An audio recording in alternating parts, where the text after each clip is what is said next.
Next up, we got how a street footballer with zero football IQ outplayed everyone by my man's Daily Dose of Football. Hey, go subscribe to Daily Dose of Football. I'm really loving these videos, you know what I'm saying? So if y'all want more Daily Dose of Football, hit that like button and subscribe button. Now, this is my first time seeing who this is. I told y'all I'm a new football fan in general. So, hey, we gonna see. I don't know his name. I don't know. You know what I'm saying? But, hey, hit that like button and subscribe button. Let's just hop into it. He was a street footballer. For sure. Haven't heard that before. Whoa.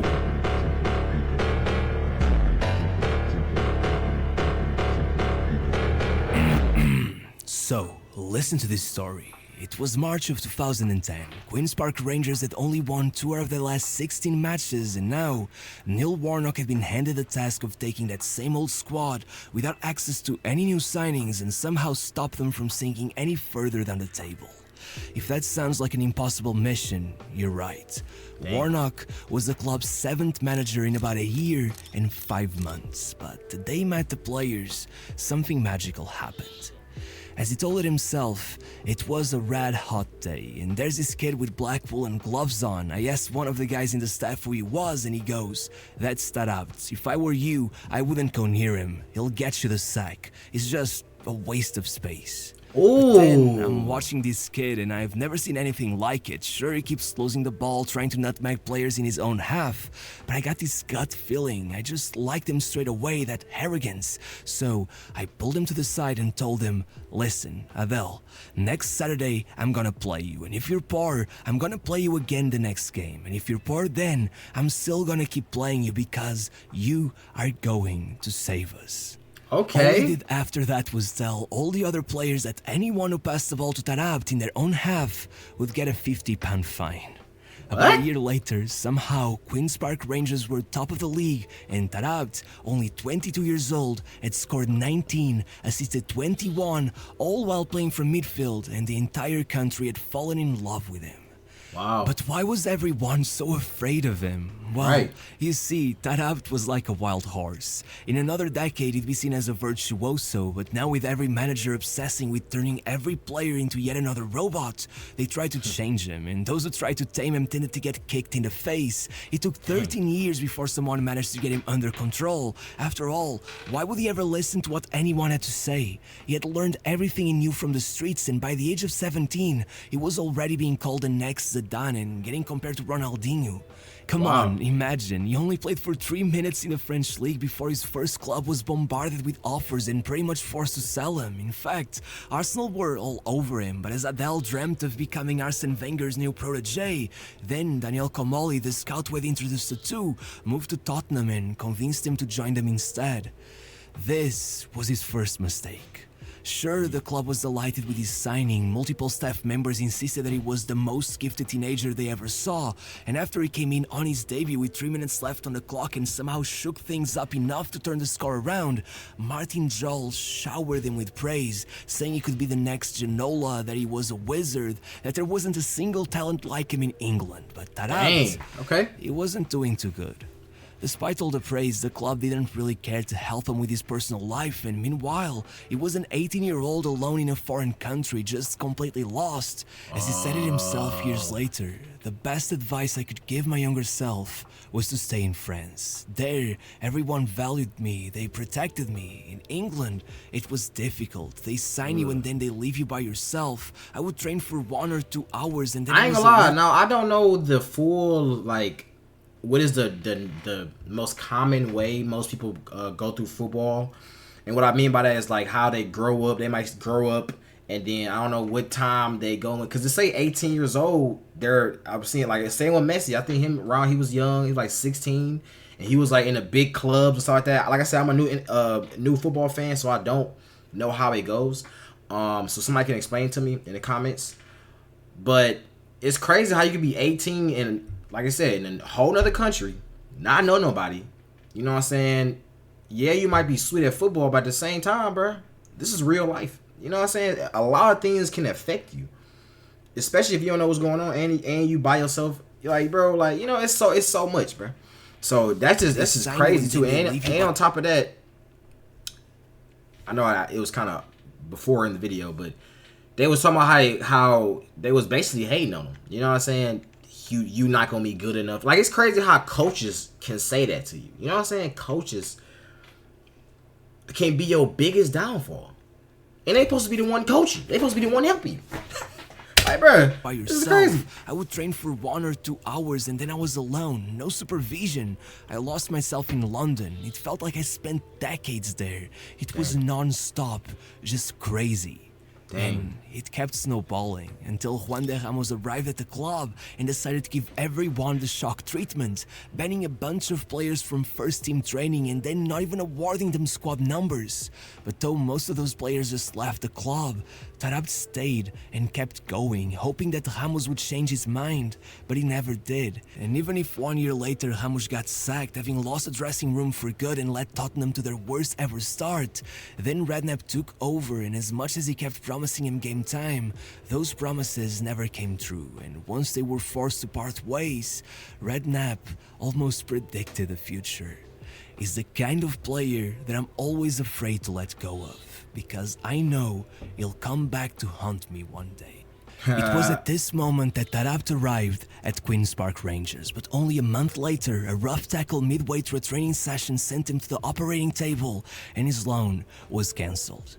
If this happened to any other player, he'd probably never step foot in Loftus Road again, but Taarabt was different. In just 7 games, he had taken the club by storm. The fans even had a song for him already, and so once he recovered, they brought him back. And only on his second start, he was already scoring the goal. I ain't gonna lie, just by seeing his couple highlights, it's weird how I can tell he is a street footballer.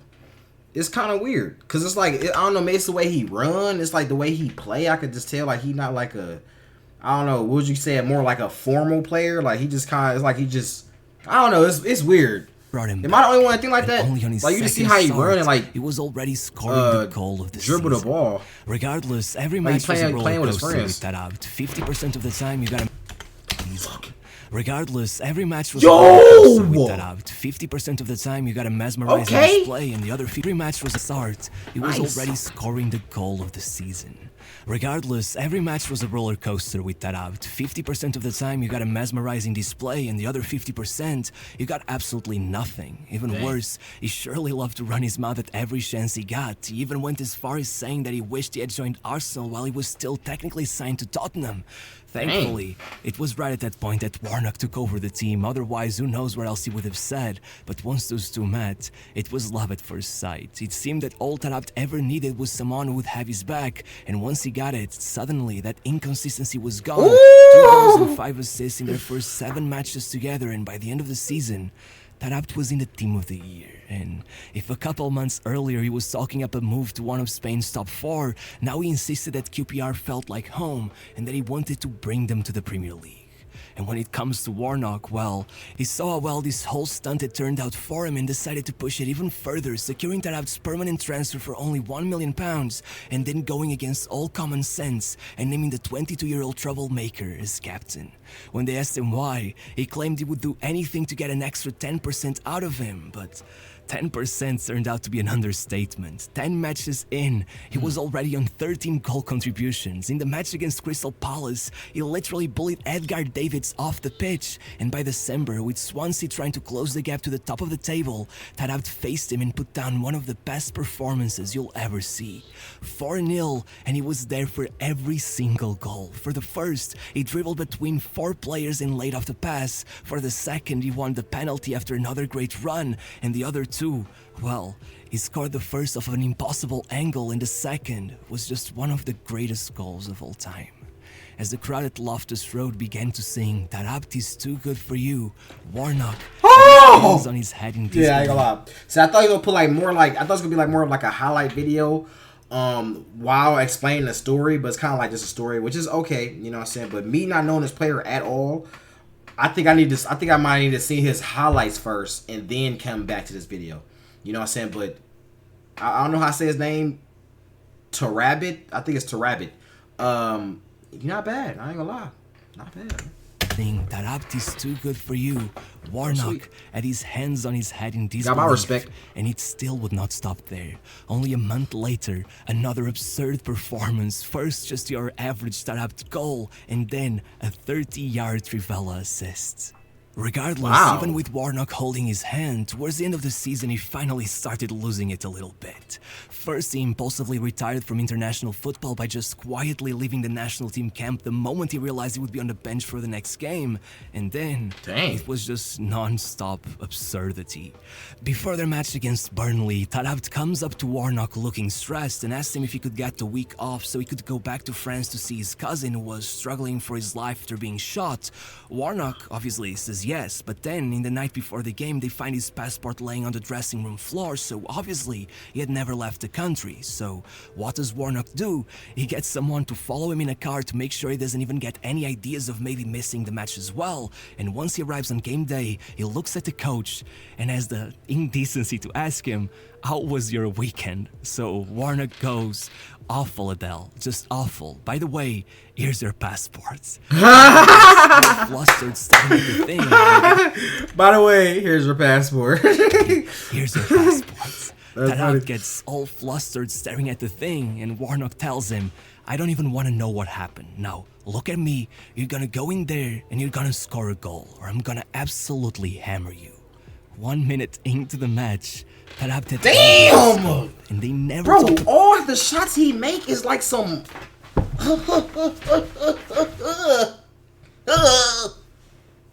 1 minute into the match. Like what? I'm gonna score a goal, or I'm gonna absolutely hammer. He's running left. 1 minute. He's running left, and then kicking all the way back that way, and then through the whole goal. taarabt had already scored, and they never talked about it again. However, taarabt clearly also learned nothing from this moment, because 1 month later, with the title already secured, they had to play Leeds for the final match of the season, and taarabt was nowhere to be found.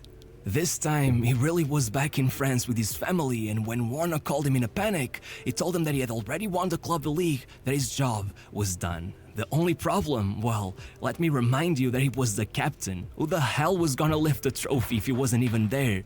Once again, a whole operation was set up, and halfway through the first half, taarabt arrived at the stadium, and like nothing happened, in the end, there he was with a Moroccan flag over his shoulders, lifting the club's first trophy since 1983 and taking the championship's Player of the Year award. He had 40 goal contributions for the season, only a handful of goals short of the top scorer, and head and shoulders above anyone else when it came to assists. Taarabt was officially a cult hero, and when they breaking the asked him ceiling, to do it all, he simply said, "Not gonna lie, that is one thing I see in these European sports, is they do not care about the because I seen like people in the city on top of light posts and on top of buildings, jumping off the building, doing front flips and then landing on their feet, nothing happened. You know what I'm saying? It's like, bro, y'all. Then I remember I seen another. It was I think it was, what's it called? What is it called? It's the fan videos. I forgot what y'all call them though. But I remember we seen them. They was in the stadium, and then the fans was getting so lit. It was breaking. They was jumping up and down, and then the stadium was like rocking like this. I'm like, bro, y'all don't care. And then the people under y'all definitely don't care. Y'all just watching 1,000 people have to follow y'all 80 seconds, and y'all just letting it happen like. And having 40 goals since 1983 and taking the championship's Player of the Year award. He had 40 goal contributions for the season, only a handful of goals short of the top scorer, and head and shoulders above anyone else when it came to assists. Taarabt was officially a cult hero, and when they asked him how he managed to do it all, he simply said, "I just play the same way I've played since I was young. Every time I go on the pitch, my only goal is to make things happen." However, after all that craziness, the club was finally starting to doubt whether or not Warnock's approach was the best, so they began punishing taarabt, starting it all off by handing their Player of the Season award to Paddy Kenny instead, leading him to go on a rant over how it was impossible for anyone to think that he was better and that they were just trying to send him a message. But little did he know, it would get worse. You see, right about that time, PSG had been acquired by Nasser Al-Khelaifi, and according to taarabt, he and the Sheikh were friends. In fact, He said he was supposed to have been the center of the project, Qatar's first recruit. But then, Leonardo took over as sporting director and turned everyone against him. As he said, Leonardo was always cold towards me. He kept telling everyone that 12 million was too much money for a championship player, but the Sheikh even came to London to reassure me that I would sign for PSG, so I told QPR that I was leaving, even though I was their captain. But then, Leonardo still managed to blow the deal, even though they paid more money for Verratti, who was in Serie B. He just didn't like me, and apparently QPR didn't like this mess either, because right after that, they stripped him of the captain's armband and handed it to new signing Joey Barton, meaning that once they renewed his contract, Taarabt went completely off the rails. As Darren Bent claimed, he was living like a king. Other clubs came for him, but he was done with that. He told me, "I'm never leaving London. I don't care how much they give me. No. Here I train, I finish. King's Road, Shisha." For the next 7 months, Taarabt acted like the biggest diva, always playing hard to get like he didn't give a damn about the club. At one point, with the team losing 3-0 to Fulham at halftime, he got subbed off and literally left the stadium to go watch the match in a pub a few blocks away, even taking selfies with the fans. He was really giving the staff the hardest time he possibly could, just really rubbing their noses in it. And as you might imagine, with that attitude, his adaptation to the Premier League wasn't the best. 7 months later, he only had one single goal contribution. Even Warnock had lost his head, claiming that if PSG were really willing to offer them £20 million for him, they would personally drive him to Paris. But the funny thing in all of this was that with about 1 month left in the season, even Taarabt must have gotten bored of this whole tantrum he was throwing, because suddenly he started popping off again, especially in big games, somehow leading that pitiful QPR side to wins over Arsenal, Liverpool and Tottenham, which literally saved the team from relegation by a single point. However, they should have known by now they couldn't rely on Taarabt like that, but apparently they didn't. And the following season, it took all the way until December before QPR got their first win. And as incredible as Taarabt was in that match, even getting Redknapp to call it one of the all-time greatest performances, even if Taarabt still somehow managed to get them to beat Chelsea with another stunning performance that Eurosport described as Pele-esque, in the end, they were relegated, and obviously there was zero chance Taarabt would go back to the second tier. He immediately jumped ship and joined his ex-manager Martin Jol at Fulham. But if that move made it seem like he'd hit a bit of a dead end, then Taarabt shocked everyone by moving again just 6 months later, joining AC Milan. Dang. And let me tell you, for a second, it really looked like this had everything to work out for him. Taarabt did not look out of place next to Kaká, Rubinho and Balotelli.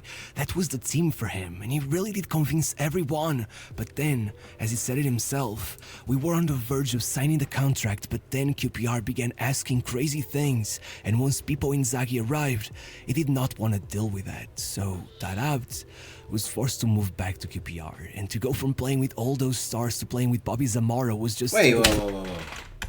EA Sports. Wait a minute. Okay. Why are they... Is they trying to make a new game right now in the middle of a game? They're trying to make a new game in the middle of a football game. Like, bro, what's going on here? You know what I'm saying? Okay. All right. Moved back to QPR. He did not want to deal with that, so Taarabt was forced to move back to QPR, and to go from playing with all those stars to playing with Bobby Zamora was just too depressing. Taarabt completely lost any passion he had for the sport. He didn't score or assist a single goal the whole season. As Redknapp would say, Taarabt isn't injured. He's just not fit to play football. He played a reserve game the other day. I could have run more than he did.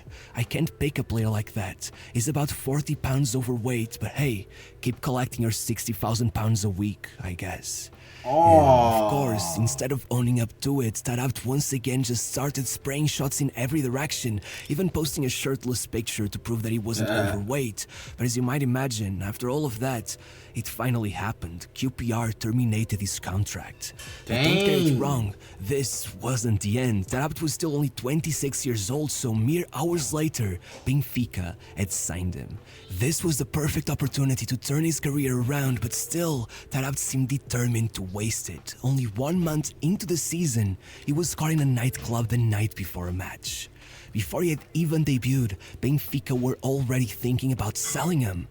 But that's where things got crazy. Then, they decided that instead of doing that, they would break his character, that one way or another, they would tame the wild horse. Benfica sent him to the reserves and did not call him up for a first team match for 1,387 days. Oh. He kicked and screamed, he gave off scandalous interviews, he did everything to try to get a response out of them, and even then, only well into his second season did Benfica succumb to the idea of loaning him out, and still, they sent him to Genoa, where manager Ivan Juric had the single goal of taking Taarabt's desperation and forcing him to put all of that into getting back in shape.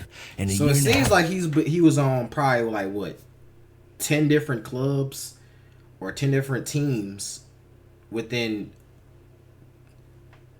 how long? Because like, bro, every 5 seconds it was another team. It's like he had like a lot of problems, you know what I'm saying, with teams like that, which I don't know. Like, let me know, is he a troublemaker? Would you say he's a troublemaker? Because the way they're making it seem like he just, you know what I'm saying, like the worst person, like desperation and forcing him to put all of that into getting back in shape.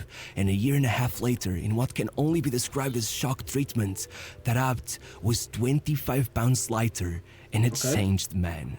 When he made it back to Benfica, he didn't ever make a mess, he didn't complain, not even when manager Bruno Lage started playing him as a central midfielder. The wild horse had finally been tamed. When Vertonghen signed for the club, he claimed he didn't even recognize him. Rui Costa himself called it the most positive transformation he ever saw in football, and newspaper A Bola even called it a miracle. But nothing comes even remotely close to being as shocking as listening to Taarabt himself talk about it. I went through hell, but it was the best thing that happened to me. I'm more calm now. I spend more time with my family. I'm a true professional. I changed how I eat, how I sleep, how I train. I realized I could do better. I changed my life. Now I listen when people... Dang, that's crazy how literally... And it's crazy sometimes this don't work. That's the crazy part. Sometimes they really don't work. When you try to scare somebody like this, but it's crazy how this actually worked. You know what I'm saying? And sometimes you need to get scared. You know what I'm saying? Because some people don't understand they got a huge opportunity. So, you know, when they see that when opportunity is taken away from them, now they like, oh, okay, this not a game. Okay, I was thinking this is a game. It's not a game. How I train, I realized I could do better. I changed my life. Now I listen when people give me advice. When I was younger, I didn't give them any time. I thought I was always right. When I was playing, I was shining. Everyone was my friend. But once I was down, I saw the real ones were. Now I have 3 or 4 friends at most. My life is clear. I feel good. Okay.